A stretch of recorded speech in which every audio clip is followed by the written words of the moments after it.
నమస్కారం అండి. మనం ఇప్పుడు జాస్తి రమాదేవి గారు వ్రాసిన వాలే పొద్దులో వర్ణాలు అనే కథను విందామా? ఆ నలుగురు స్నేహితులు ఆ సిమెంట్ బెంచి మీద కూర్చుని కొన్నాళ్లుగా ఒకరి కష్టసుఖాలని ఒకరికి చెప్పుకుంటూ ఓదార్చుకుంటూ నాలుగు స్తంభాలాటలా కాలక్షేపం చేస్తుంటారు. ఆ నలుగురిలో వృద్ధాప్యం ఆనవాళ్ళు దోబూచులాడుతుంటాయి. వాళ్ళు వృత్తిరీత్యా వేరువేరు ప్రాంతాల్లో బ్రతికి చివరాఖరికి పిల్లల దగ్గర చేరిన వాళ్ళు. ఎవరి ఇబ్బందులు వాళ్ళవే అయినా ఒకళ్ళకొకళ్ళు ఓదార్పు. ఇప్పుడు ఇద్దరు మాత్రమే ఆ బెంచి మీద కూర్చుని ఏవేవో మాట్లాడుకుంటూ మధ్య మధ్య తమ మిగిలిన ఇద్దరు స్నేహితుల్ని గుర్తు చేసుకున్నారు. అంతలో దూరం నుంచి వస్తూ కనిపించిన తమ నేస్తాన్ని ఇట్టే గుర్తుపట్టారు. చాలా హుషారుగా ఎదురు వెళ్ళాలని లేవబోతుండగా దూరం నుంచే ఆయన ఆగమన్నట్టుగా చేయి ఊపాడు. తప్పిపోయిన బిడ్డ దొరికినంత సంతోషం కనిపించింది ఆ ఇద్దరు మిత్రుల్లోనూ. ఎలా ఉన్నావు రంగా? అంతా బాగే కదా? రంగారావు చెయ్యి పట్టుకుని ఊపేస్తూ అడిగాడు పద్మనాభం. మీరెలా ఉన్నారు? ఇద్దరే ఉన్నారు. మన మిత్రుడు పావనమూర్తి ఎక్కడా? వాడికి ఒంట్లో బాగానే ఉంది కదా? కూర్చుంటూ అడిగాడు రంగారావు. మీరలా వెళ్ళాక చాలానే జరిగాయి రంగా. పాపం పావనమూర్తి అన్నాడు దిగులుగా సీతారామయ్య. రంగారావు కంగారు పడ్డాడు. ఏమైంది పావనమూర్తికి? ముందు మీరు చెప్పండి. అలా చెప్పా పెట్టకుండా వెళ్ళిపోయారేమిటి? పావనమూర్తి మీకోసం చాలా దిగులు పడ్డాడు అడిగాడు పద్మనాభం. ఇంట్లో సమస్య చెప్పుకునేది కాదు. నా కోడలు రమ్య నాకు నా మనవరాలకి మధ్య తెరలాంటిది కట్టింది. చిన్నప్పటి నుంచి ఆ పిల్లని నేను పెంచాను. వాళ్ళిద్దరూ జాబ్స్ అంటూ పొద్దున్నుంచి హడావిడి పడుతుంటే నా భార్య రమణి వంటగదికి అంకితమైపోతే మనవరాలు సింధుని ఆడి పాడి నేనే పెంచాను. నా భార్య చనిపోయాక సింధునే నాకు ఆలంబన అయ్యింది. ప్రతి చిన్న విషయం షేర్ చేసుకునేవాళ్ళం. ఏమైందో తెలీదు, సింధు నాకు సన్నిహితంగా ఉంటే రమ్య చాలా భయపడేది.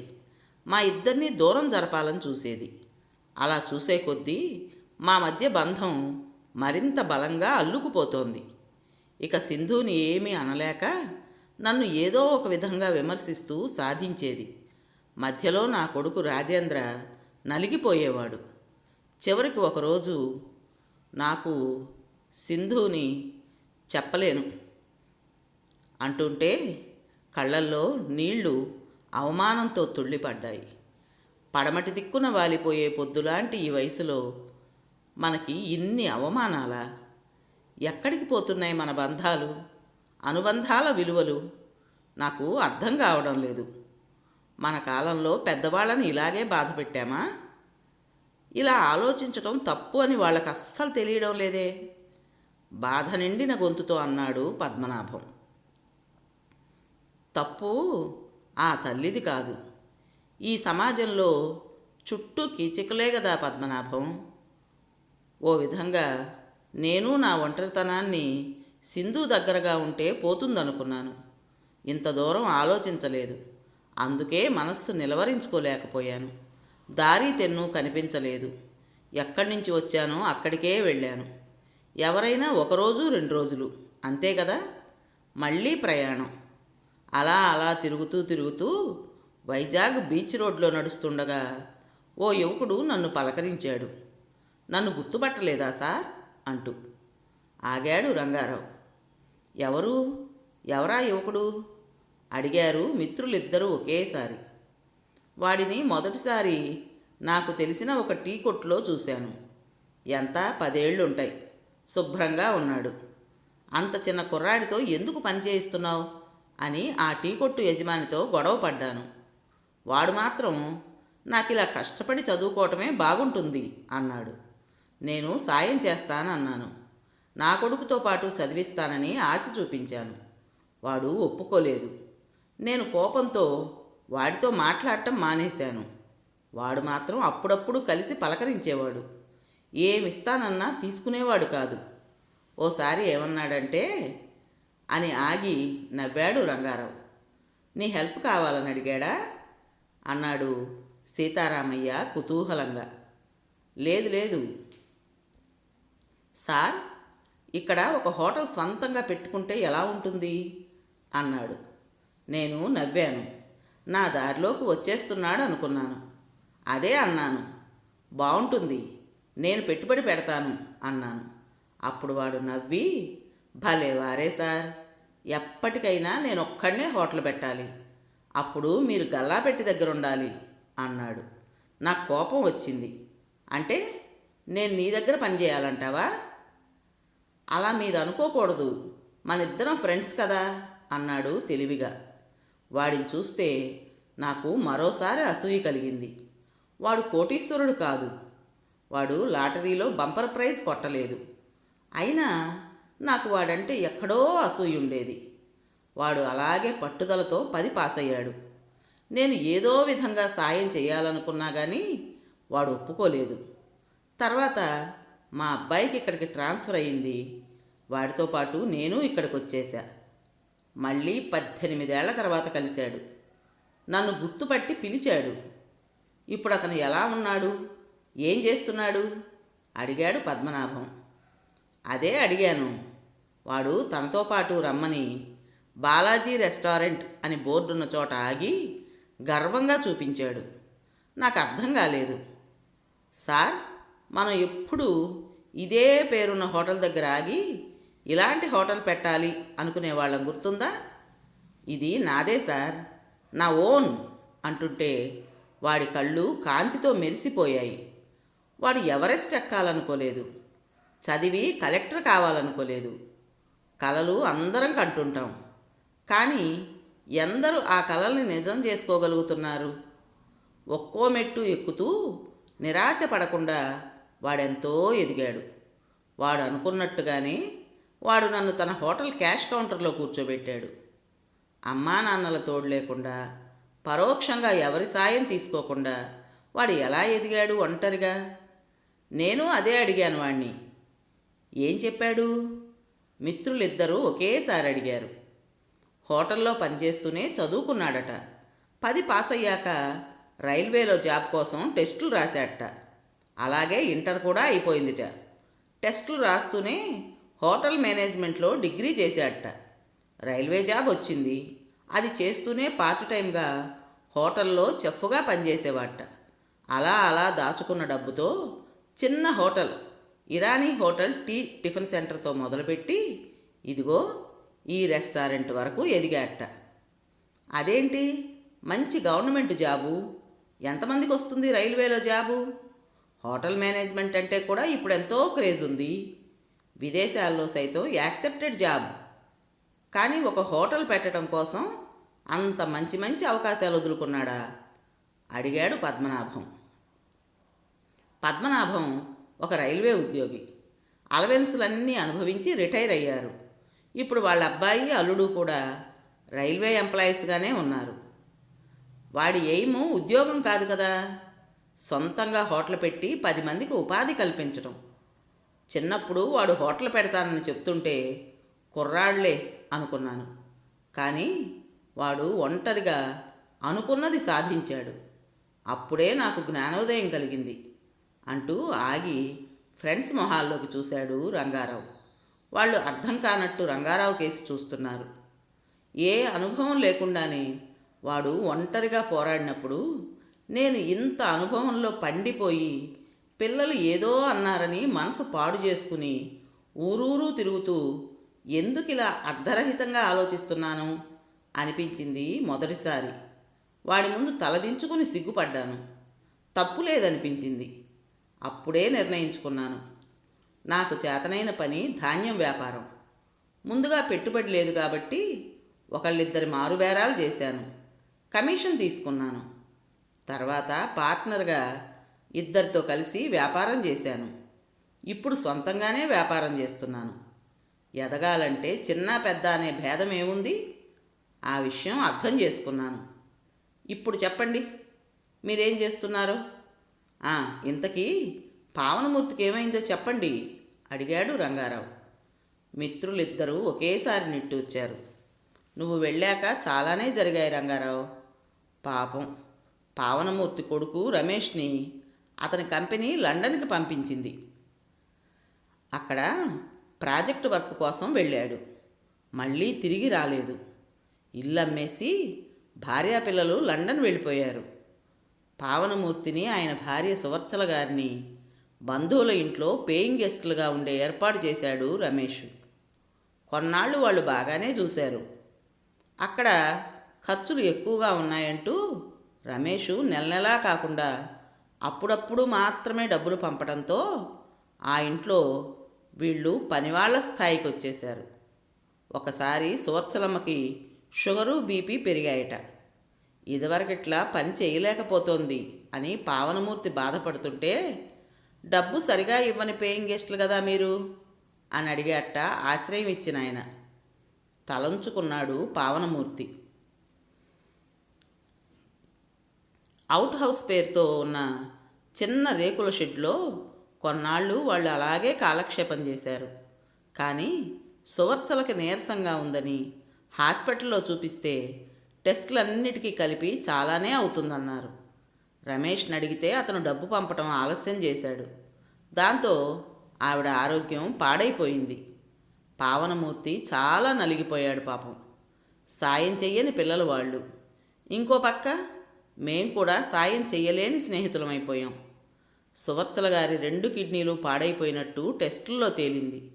ఆ టెస్టులేవో ముందే చేయించగలిగితే 1 కిడ్నీ అయినా బాగుండేది. ఇన్ఫెక్షన్ వల్ల 2వ కిడ్నీ కూడా పాడైపోయిందట. పావనమూర్తి కిడ్నీ పనికిరాదని డాక్టర్ చెప్పాట. బంధువులంతా ముఖాలు చాటేశారు. కొడుకుని అడిగితే మాట్లాడలేదు. కట్టుకున్న భార్య చావుని కళ్ళారా చూసిన పావనమూర్తి పిచ్చివాడైపోయాడు. కన్నీళ్ళాగలేదెవ్వరికి. పరాయి వాళ్ళమైనా, కొన్నాళ్ల స్నేహమే అయినా మనమే చలించిపోతున్నాం. ఆ తల్లి కడుపులోంచే కదా వాడొచ్చింది. తన అవయవం పనికి వస్తుందంటే కొడుకు ఇవ్వలేడా? భార్య పర్మిషన్ కావాలా? ఎవరి పర్మిషన్ తీసుకుని వాళ్ళని కన్నాం? ఎవరి పర్మిషన్ తీసుకుని వాళ్ళని పెంచి పెద్ద చేశాం? వాళ్ళు బాగుండాలని కలలు కని మనకంటూ ఏం మిగుల్చుకోకుండా ఎంత గుడ్డిగా బతికేస్తున్నామో కదా. కళ్ళు తుడుచుకుంటూ ఆవేశపడ్డాడు రంగారావు. నిజమే, మనం ఎవ్వరినీ నమ్మం, మంచి చెప్పినా వినం. మా ఆవిడ కొంతైనా మన పేరును ఉంచండి, రేపు ఎటుపోయి ఎటొస్తుందో అన్నప్పుడు నేను నవ్వాను. ఆవిడ మాట వినలేదు. వాళ్లే మన ఆస్తి అన్నాను. ఇప్పుడు నెల కాగానే మందులు కావాలని అడగాలంటే 2 గంటలు రిహార్సల్స్ చేయాల్సి వస్తోంది. చెబితే విన్నారా అంటోంది మా ఆవిడ. ఆఖరికి మా అమ్మా నాన్నకి తద్దినం పెట్టాలన్నా కుదరటం లేదు అన్నాడు సీతారామయ్య దిగులుగా. ఇంతకీ పావనమూర్తి ఎక్కడున్నాడు? ఆత్రంగా అడిగాడు రంగారావు. భద్రాచలం బస్టాండ్లో. బాధగా ధ్వనించింది పద్మనాభం గొంతు. అక్కడెందుకున్నాడు? అర్థం చేసుకోలేక అడిగాడు రంగారావు. ఏడాది క్రితం ఓసారి మా అమ్మాయి వాళ్ళు పుణ్యక్షేత్రాలకు వెళుతున్నాం రా నాన్న అంటే వాళ్ళతో బయలుదేరాను. విజయవాడలో అమ్మవారిని దర్శించుకుని భద్రాచలం వెళ్ళాం. దర్శనం అయ్యాక పర్ణశాల చూసి తిరిగి బయలుదేరాం. బస్టాండ్లో బస్ కోసం ఎదురు చూస్తుంటే ఒక పిచ్చోడు నా భుజం మీద చేయి వేశాడు. హడలిపోయి దూరంగా జరిగాను. మా ఆవిడకి బ్రెడ్ తినిపించాలి, కిడ్నీ కొనాలి, ప్లీజ్ 1,00,000 రూపాయలు కావాలి అంటున్న అతన్ని గుర్తుపట్టాను.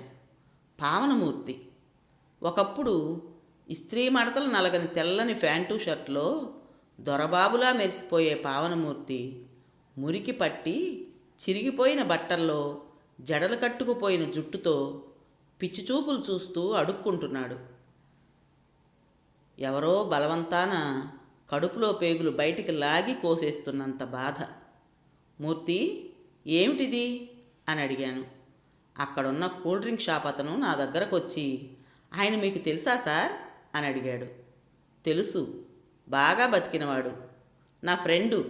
ఇదేమిటి ఇలాగైపోయాడు అని అడిగాను. అతను వచ్చి చాన్నాళ్ళయింది సార్.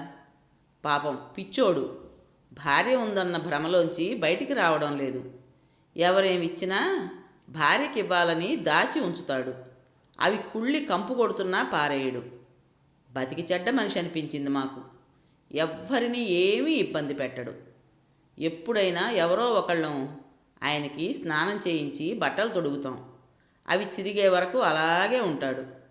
పాపం, అతనికి ఎవ్వరూ లేరా అని అడిగాడు. ఉన్నాడు, గొప్ప పుత్రుడు, విదేశాల్లో అన్నాను కోపంగా. ఇంతలో బస్సు కదిలిపోతోందని అల్లుడు కేకలు వేస్తున్నాడు. నా జేబులో ఉన్న 500 నోటు ఆ షాపతనికి ఇచ్చి ఏం చెప్పలేక ఏం చెయ్యలేక వచ్చేశాను. మళ్ళీ వెళ్ళలేకపోయాను. తెలుసు కదా, 3 పిల్లలు వంతులు వేసుకుంటే నేనే త్రిపాదిలా తిరుగుతూ ఉంటానని. ఎలాంటివాడు ఎలా అయిపోయాడు. మీరందరూ బాగున్నారనే అనుకున్నాను. ఇప్పుడైనా నా మనవరాలికి పెళ్లి సంబంధం మాట్లాడాలని మా అబ్బాయి ఇంటికి వచ్చాను. మిమ్మల్ని కలవాలని ఇటొచ్చాను. సరే, నేను భద్రాచలం వెళతాను. అక్కడ పావనమూర్తి కనిపిస్తే ఏం చేయాలో చేద్దాం. ఉంటాను మరి, మళ్ళీ కలుద్దాం త్వరలోనే అంటూ కన్నీళ్లని కర్చీప్తో తుడుచుకుంటూ 2 మిత్రులకు వీడ్కోలు చెప్పి మరో మిత్రుని కోసం బయలుదేరాడు రంగారావు. రంగారావు భద్రాచలం బస్టాండ్లో దిగేసరికి తెలతెలవారుతోంది. ప్రయాణికులు తక్కువగానే ఉన్నారు. ఇంకా కొందరు రాతి చప్టాల మీద ముసుగేసుకుని పడుకునున్నారు. అప్పుడే షాపుల వాళ్ళు షట్టర్లు తీసి చీపుర్లతో తుడుస్తూ శుభ్రం చేసుకుంటున్నారు. రంగారావు కళ్ళు వెతుకుతున్నాయి మిత్రుని కోసం. అసలు పావనమూర్తి ఇప్పుడు ఎలా ఉన్నాడో? అసలు ఉన్నాడా? అతని గుండె గబగబా కొట్టుకుంది. పద్మనాభం చెప్పింది గుర్తొచ్చింది. కూల్ డ్రింక్ షాప్ అతనికి 500 రూపాయల నోటిచ్చానని చెప్పాడు కాబట్టి ఆ షాప్ అతనికి పావనమూర్తి తెలిసే ఉంటాడు కదా. అతను కూల్ డ్రింక్ షాప్ దగ్గరికి వెళ్ళి నిలబడ్డాడు. 2 కుర్రాళ్ళు షాప్ సర్దుతూ హడావిడిగా ఉన్నారు. ఇప్పుడు తను పావనమూర్తి కోసం ఎలా ఎవరిని అడగాలి సంశయంగా ఉంది. ఏమిటి సార్, ఏం కావాలి? ఓ అబ్బాయి అడిగాడు. ఇక్కడ పావనమూర్తి ఉండాలి అంటుంటే వాళ్ళు ఒకళ్ళ మొహం ఒకళ్ళు చూసుకున్నారు. కొన్నాళ్ల క్రితం నా ఫ్రెండ్ వచ్చినప్పుడు చూశాట. మతిస్థిమితం లేని ఆయన ఇక్కడ ఉన్నాడని తెలిసింది. ఆయన ఇక్కడే ఉన్నాడా? ఆపిచ్చోడా? వాళ్ళు అలా అంటుంటే రంగారావుకి కష్టంగా అనిపించింది. ఆయన నా స్నేహితుడు, పాపం చాలా మంచివాడు. అలా ఎలా అయిపోయాడో బాధగా అంటున్న రంగారావుని అర్థం చేసుకున్న కుర్రాడు అన్నా అంటూ గట్టిగా ఓ కేక పెట్టాడు. ఏమిట్రా అంటూ పక్క షాపతంతో కబుర్లు చెప్తున్న ఒక అతను విసుగ్గా అడిగాడు. ఇక్కడో పిచ్చోడు తిరిగేటోడుగా, అతని కోసం ఈయనెవరో వచ్చాడు, ఓసారి ఇలా రా అన్నా. మీరేనా? ఇంతకుముందు ఒకసారి ఎప్పుడో వచ్చారు అడిగాడు పక్క షాపులోంచి వచ్చిన వ్యక్తి. అప్పుడు వచ్చిన అతను కూడా స్నేహితుడే. చెప్పు బాబు, మా పావనమూర్తి ఇక్కడే ఉన్నాడా? వింతగా ఉందండి. ఏడాది ముందు ఒక ఆయన వచ్చి నా ఫ్రెండు అని 500 కాగితం ఇచ్చి వెళ్ళాడు. ఇన్నాళ్ళకి మీరొచ్చారు. మీరంతా ఉండి ఆ పిచ్చి మహారాజును అలా ఎలా అనాథలా వదిలేశారండి? మీకు అసలు మానవత్వమే లేదా? గాయపడ్డ జంతువునైనా ప్రేమతో దగ్గరకు తీస్తారు కానీ మనిషిని ఎందుకు అలా వదిలేస్తారో అర్థం కావడం లేదు. అతడి కోపం అసహనంగా మారింది. నిజమే బాబు, నిజానికి మేమంతా ఇన్నాళ్ళు నిస్సహాయ స్థితిలోనే ఉన్నాం. ఇప్పుడు నేను స్వతంత్రుణ్ణి. అందుకే నా ఫ్రెండ్ విషయం తెలుసుకుని వచ్చాను. నాతో తీసుకువెళదామని వచ్చాను. రంగారావు అతన్ని క్షమించమన్నట్టుగా తలంచుకున్నాడు. మీరు 2 నెలల క్రితం వచ్చుంటే ఆయన ఇక్కడే కనిపించుండేవారు. ఏం జరిగింది? పావనమూర్తి రంగారావు కంగారుగా అడిగాడు. ఆయన పరిస్థితి మరీ అధ్వాన్నమైపోయింది. 2-3 సార్లు బస్సు కింద పడిపోయాడు. వాళ్ళ ఆవిడ ఆ బస్సులో వెళ్ళిపోతోందని బస్సు వెనకాల పరిగెత్తేవారు. కూర్చుని కాళ్ళు జాపుకుని చిన్నపిల్లాళ్ళ గుక్కపట్టి ఏడ్చేవాడు. ఎవరేం చెప్పినా వినేవాడు కాదు. కళ్ళ ముందు ఓ ప్రాణి చచ్చిపోవడం చూడలేక మేమే హైదరాబాద్ తీసుకెళ్ళి ఎర్రగడ్డ పిచ్చాసుపత్రిలో వదిలొచ్చాం. పాపం ఇప్పుడు ఎలా ఉన్నాడో మరి నిట్టూర్చాడు షాపతను. తర్వాత మీరు చూడలేదా బాబు? ఆశగా అడిగాడు రంగారావు. అతను తలంచుకున్నాడు.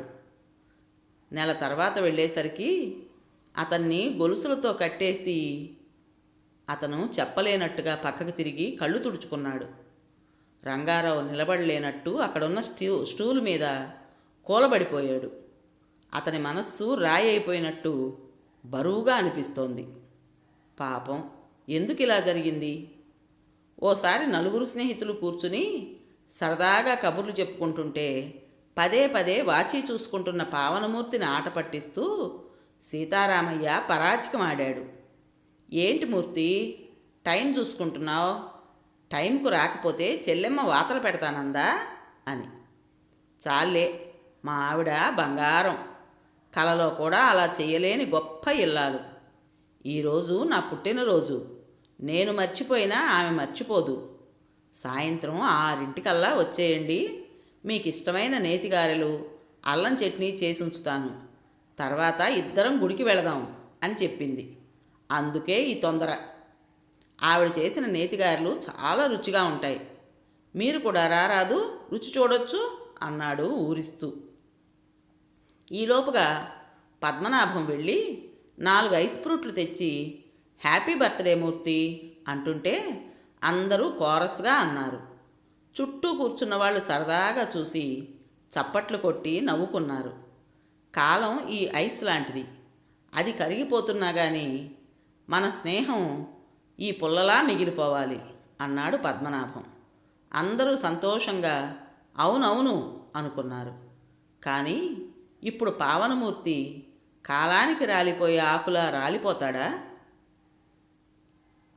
మీరు అక్కడికి వెళ్ళండి, ఉంటే గనక ఈ అడ్రస్కి ఓ లెటర్ రాయండి, మాకు తలుచుకున్నప్పుడల్లా బాధగానే ఉంటుంది అంటూ షాపతను అక్కడున్న కాగితం మీద అడ్రస్ రాసిచ్చాడు. అప్పుడు సిగ్గుగా అనిపించింది రంగారావుకి. అలాగే తను అడ్రస్ రాసిస్తూ అనుకున్నాడు, ఇలా మేము నలుగురం ఎప్పుడో ఒకళ్ళకొకళ్ళం అడ్రస్లు ఇచ్చిపుచ్చుకుని ఉండుంటే బాగుండేది అని. తను ఫోన్లో పావనమూర్తి నెంబర్ సేవ్ చేసుకున్నాడు. కానీ ఆ ఫోన్ను కొడుకింట్లోనే వదిలేశాడు. షాపతనిచ్చిన అడ్రస్ తీసుకుని గోదావరిలో స్నానం చేసి సీతారాములను దర్శించుకుని, స్వామి, నా మిత్రుణ్ణి నాకు చూపించు, మళ్ళీ నీ దర్శనానికి వస్తాను అని మొక్కుకుని హైదరాబాద్ బస్ ఎక్కాడు. రంగారావు ఎర్రగడ్డ ఆసుపత్రికి వెళ్ళేసరికి డాక్టర్ ఎవరో మెంటల్ పేషెంట్ని అడుగుతున్నాడు. నువ్వెందుకు బాయ్ని కొట్టావు? పిచ్చి బాగా ముదిరింది, షాక్ ట్రీట్మెంట్ ఇవ్వాలా అంటుంటే అతను భయంతో ఏడుస్తున్నాడు. వద్దు, ఆడు నన్ను పిచ్చోడిని అన్నాడు. నేను పిచ్చోడ్నా? పిచ్చి తగ్గిపోయినా పిచ్చోడు అంటున్నాడు, అందుకే కొట్టాను, కరెంట్ షాక్ వద్దు అంటున్నాడు. అతను అంత బాగా మాట్లాడుతుంటే ఇక్కడ ఎందుకు ఉంచారో అర్థం కాలేదు రంగారావుకి. డాక్టర్ని అదే అడిగాడు. తనని తాను పరిచయం చేసుకుని తను ఎందుకు వచ్చాడో చెప్పాడు. మై గాడ్, నిజమా అంటూ ఆశ్చర్యపోయాడు డాక్టర్. ఇప్పుడు నా స్నేహితుణ్ణి తీసుకువెళ్ళొచ్చా? చెప్పండి డాక్టర్ గారు, భయంతో అడిగాడు రంగారావు. మీరు ముందు అతని పరిస్థితిని గమనించండి. మందులకు మా షాక్ ట్రీట్మెంట్కి రెస్పాన్స్ రావడం లేదు. మౌనంగా కూర్చుంటాడు. హఠాత్తుగా పరిగెత్తి సువత్సలా ఆగు అంటూ ఏడుస్తాడు. నేను బుజ్జగిస్తే ఓ 1,00,000 రూపాయలుంటే ఇవ్వండి, కిడ్నీ కొనాలి సువత్సలకి అంటూ కాళ్ళు పట్టుకుంటాడు. షాక్ ట్రీట్మెంట్ వల్ల చాలా వీక్ అయిపోయాడు, ఇంకెన్నాళ్ళో ఉండడు, తీసుకెళ్తే మీకే రిస్కు అన్నాడు డాక్టర్ పావనమూర్తి ఫైల్ చూపిస్తూ. అక్కడున్న బాయ్ని పిలిచి, ఈయన్ని వార్డు నెంబర్ 6లో భద్రాచలం నుంచి తీసుకొచ్చిన పేషెంట్ దగ్గరకు తీసుకెళ్ళు, జాగ్రత్త, మిగిలిన వాళ్ళు ఈయన దగ్గరకు వస్తారేమో, బయటే నిలబెట్టి చూపించి తీసుకురా అన్నాడు డాక్టర్. బాయ్ రంగారావుని వార్డు నెంబర్ 6లోకి తీసుకువెళ్ళాడు. అతనే అంటూ వేలు పెట్టి చూపించాడు. ఉంగరాల జుత్తుతో, తెల్లని ప్యాంటు షర్టుతో గలగలా నవ్వుతూ మాట్లాడే పావనమూర్తి ఇప్పుడిలా దుఃఖంతో గొంతు పూడుకుపోయింది రంగారావుకి. గుండు, లూజ్గా ఉన్న ఆకుపచ్చ పొడుగు చొక్కా, సన్నగా లోకం మొత్తం శూన్యమైపోయినట్టు నిశ్శబ్దంగా ఎటో చూస్తూ గాలిలోకి చేతులు చాచి లిఖిస్తూ ఎలాంటి దైన్యస్థితి. రంగారావు తిరిగొచ్చి డాక్టర్తో చెప్పాడు, నా ఫ్రెండ్ని నాతో పంపించండి ప్లీజ్, నేను అతన్ని కాపాడుకుంటాను అంటుంటే డాక్టర్ వింతగా చూసి తల పంకించాడు. వారం తర్వాత చేతిలో ఉత్తరంతో సీతారామయ్య కోసం పార్కులో ఉన్న సిమెంట్ బెంచి మీద కూర్చుని ఆత్రంగా ఎదురు చూస్తున్నాడు పద్మనాభం. చేతిలో సంచితో గబగబా వస్తూ కనిపించిన సీతారామయ్యకి ఎదురెళ్ళి హాయ్ అంటూ పలకరించాడు. ఏమిటి సంగతి, చాలా హుషారుగా కనిపిస్తున్నావు? అర్జెంటుగా రా అని ఫోన్ చేస్తే కంగారు పడిపోయాను. ఎక్కడ నిన్ను కూడా అని మిగిలిన మాటలను అనలేక ఆగిపోయాడు సీతారామయ్య. ఈరోజు నాకెంత సంతోషంగా ఉందో చెప్పలేను. ఆ సంతోషాన్ని ఇంకెవ్వరితోనూ పంచుకోలేను. అందుకే నిన్ను రమ్మన్నాను అన్నాడు పద్మనాభం. ఇద్దరూ ఎప్పటిలా బెంచి మీద కూర్చున్నారు. ఏమిటో కొత్తగా వచ్చిన సంతోషం అడిగాడు సీతారామయ్య. ఇదిగో రంగా లెటర్ రాశాడు, నేను చదివాను, నువ్వు చదువు, నాకంటే ఎక్కువగా ఆనందపడతావు అంటూ లెటర్ సీతారామయ్యకి ఇచ్చాడు పద్మనాభం. మిత్రులారా, కుశలమే కదా? నేను కుశలమే. ఎలాగైతేనేం పావనమూర్తిని వెతికి పట్టుకున్నాను. ఇప్పుడు వైజాగ్లో ఉన్నాడు, మెంటల్ హాస్పిటల్లో ట్రీట్మెంట్ తీసుకుంటూ. ఎప్పుడూ హుషారుగా ఉండే పావనమూర్తి ఇలా అయిపోవడం చూస్తుంటే నాకు చాలా బాధగా ఉంది. ఎందుకు ఇలా అయిపోవాలి? మనం మౌనంగా బతకలేమా? సముద్రం అనే సంసారాన్ని మనం ఒంటరిగా ఈదలేదా? ఎన్ని అవమానాలైనా, ఎంత నొప్పైనా, ఎన్ని గాయాలైనా భరించలేదా? మనం మనవాళ్ళని మనవరాళ్ళని పోషించలేదా? ఇప్పుడు ఇంత వయసు వచ్చి మళ్ళీ మనం చిన్నవాళ్ళమైపోయి ఏమీ తెలియని వాళ్ళలా ఒంట్లో ఓపిక లేనట్టు పిల్లల మీద ఆధారపడి ఎందుకు అలా బతకాలి? మిత్రులారా, మనకేం చేతకాదని పిల్లలు మనల్ని ఏసడిస్తూ మనం ఉపయోగపడినంతకాలం తమ దగ్గర ఉంచుకుని తర్వాత బయటపడేయటానికి మనం వస్తువులం కాదు కదా. మిత్రులారా, మేలుకోండి. ఈ వయసులోనూ మనం ఏమేం చేయగలమో ఆలోచించండి. చెయ్యగలిగిన పనిని ఆచరణలో పెట్టి చూపించండి. పంచభూతాలకు మాత్రమే మనం రుణపడి ఉందాం. చివరిగా నాదో విన్నపం, పావనమూర్తి లాంటి పరిస్థితి మీకు రాకూడదు. వచ్చినా మనం భయపడద్దు. మన మధ్యనున్నది స్నేహం. ఒకరికొకరం అండగా నిలబడదాం. నా అడ్రస్సు, ఫోన్ నెంబరు ఇస్తున్నాను. టచ్లో ఉండండి. మీ స్నేహితుడు రంగారావు. విన్నారు కదండి, ఈ కథ మీకు నచ్చిందా? నచ్చినట్టయితే లైక్ చేసి మరో నలుగురికి షేర్ చేయండి. అలాగే ఈ కథ పైన మీ విలువైన అభిప్రాయాన్ని కామెంట్ బాక్స్లో తప్పకుండా తెలియజేస్తారు కదూ. మరి ఇంత మంచి కథను మనకు అందించిన జాస్తి రమాదేవి గారికి మనందరి తరపున మనస్ఫూర్తిగా ధన్యవాదాలు తెలుపుకుంటూ, ఇటువంటి మంచి మంచి కథల కోసం కొత్త వాళ్ళు మన ఛానల్ని తప్పకుండా సబ్స్క్రైబ్ చేసుకోండి. రేపు మరో మంచి కథతో మీ ముందుకు వస్తాను.